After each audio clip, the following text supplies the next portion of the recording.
Last year in December I reviewed the recently released mode Fortnite Festival. I recommend the video if you want to know what Fortnite Festival is and how I rated it. Now nearly a year has passed and I would like to do a short update.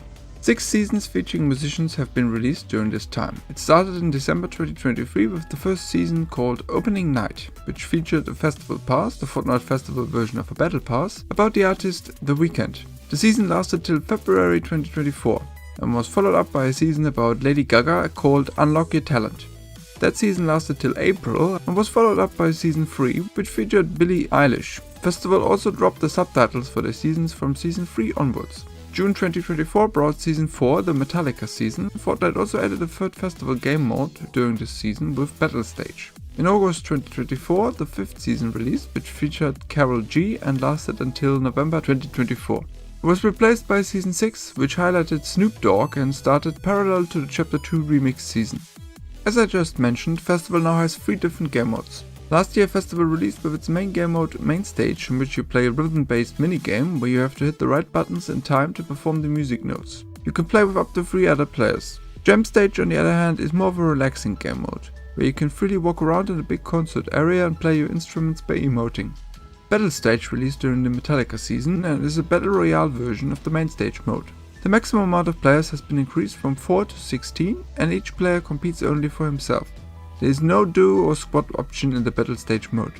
After every song a couple of players drop out until the festival champion is being crowned after the final song. In contrast to Main Stage, where songs are being selected by the players before the match, all songs are random in Battle Stage. Otherwise the pure gameplay in Main Stage and Battle Stage is identical.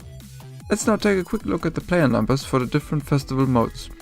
Main Stage has been averaging in the last months a daily player peak between 10,000 and 20,000, which is of course much lower than at release, when the mode had nearly 1 million players. Obviously the mode was going to drop off from the peak, but the numbers still look rather respectable and have been quite stable in the last 4 to 5 months. Like many people, I believe the metaverse idea was a big mistake by Epic Games, but there definitely still seems to be a player base for Festival.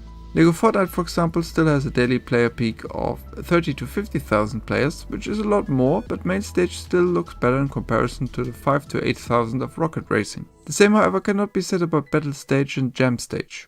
Battle Stage has been averaging around 1,000 to 2,000 players per day and Jam Stage has been stagnating around 1,000 players. In the last 2 months even often below that. So far both modes seem to continue dropping players. If we compare this with the around 2 to 3,000 average Party Royale players, then I just can repeat myself from my review from last year.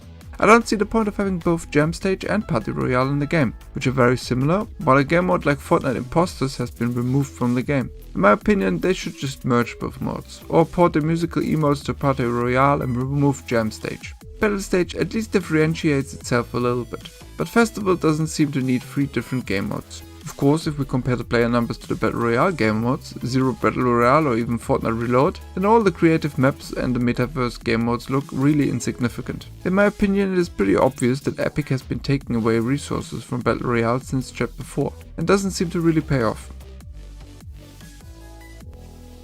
The addition of the Battle Stage mode brought a bit more variety to Festival, but my initial view of the game from last year hasn't really changed. For the most part of 2024, Festival was still the only game mode which practically never gave any XP for the main battle pass and only for its own festival pass, which for most players didn't really make it worth spending time on. With the Chapter 2 remix season this changed, and all XP in this game is now being used equally on the regular battle pass and the festival pass. This is at least an improvement. Additionally, the prices are still way too high in Festival. Till recently the Festival Pass cost nearly double the price of the regular Battle Pass, which is just obscene. And the individual songs for Festival also seem to be more expensive than in comparable games like Rock Band or Guitar Hero. With the remix season they now reduced the Festival Pass price to 1,400 V-Bucks, but this is still definitely too much. Fortnite Festival in 2024 is still a nice side attraction in Fortnite, but in my opinion the game mode hasn't really improved enough, which is why I won't raise my score from 6.5 out of 10 from last year. If you have however never played Guitar Hero, Rock Band and the like, this might be a decent alternative considering it's a free game mode. That's it for today. Thanks for watching the video and I hope to see you in the next one.